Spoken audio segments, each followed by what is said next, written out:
D1A 024157.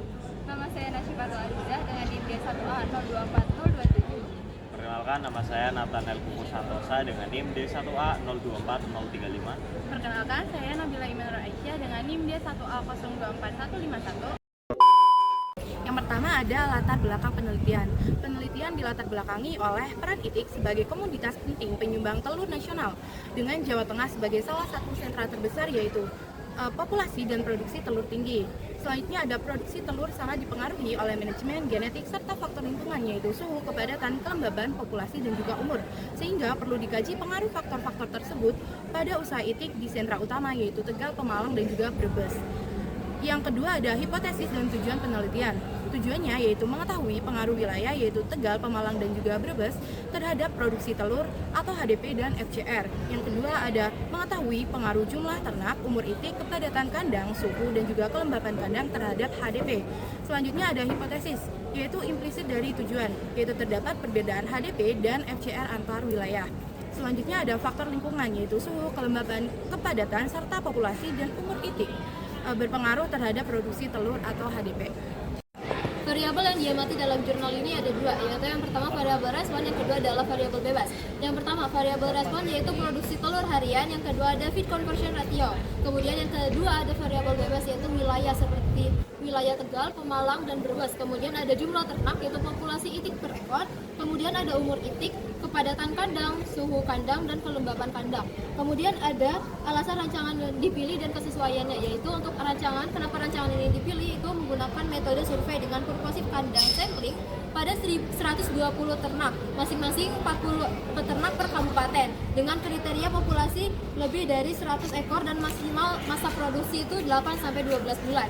Kemudian alasannya yang pertama, survei cocok untuk menggambarkan kondisi nyata peternakan di 3 wilayah tersebut tanpa memanipulasi keadaan di lingkungan. Kemudian purposive random sampling memastikan sampel memenuhi kriteria produksi, yaitu populasi cukup besar dan fase produksi yang sebanding.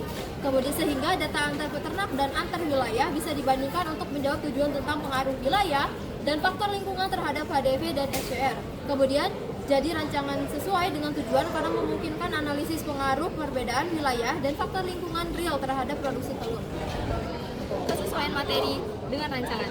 Materinya itu ada usaha peternakan itik petelur di Tegal, Pemalang, dan Brebes yang memenuhi kriteria populasi lebih dari 100 ekor dan masa produksinya 8-12 bulan yang diamati selama 2 bulan.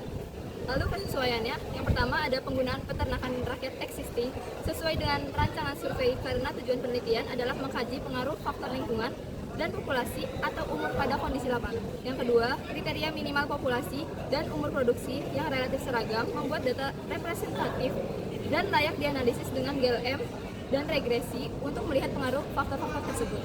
Cara menguji hipotesis penelitian. Yang pertama, hipotesis pengaruh wilayah terhadap henday production dan feed conversion ratio. Diuji dengan analisis ragam atau ANOVA berbasis General Linear Model atau GLM menggunakan program SPSS dengan wilayah sebagai faktor. Yang kedua, hipotesis pengaruh populasi, umur, kepadatan, suhu, dan kelembapan terhadap henday production. Diuji dengan analisis regresi korelasi atau regression correlation untuk melihat signifikansi, hubungan, dan besarnya koefisien determinasi atau R kuadrat antara masing-masing faktor dengan henday production. Kesimpulan utama dari penelitian ini adalah wilayah berpengaruh nyata terhadap HDP, dengan wilayah Pemalang memiliki HDP tertinggi. Tetapi wilayah tidak berpengaruh nyata terhadap FCR. FCR relatif sama di ketiga wilayah. Dari faktor lingkungan dan ternak yang diuji, suhu kandang dan umur itik berpengaruh nyata terhadap HDP. Ketika suhu tinggi dan umur itik semakin tua, maka HDP akan menurun. Sedangkan jumlah itik, kepadatan, dan kelembaban kandang tidak berpengaruh nyata terhadap HDP. Sekian video review jurnal dari kami.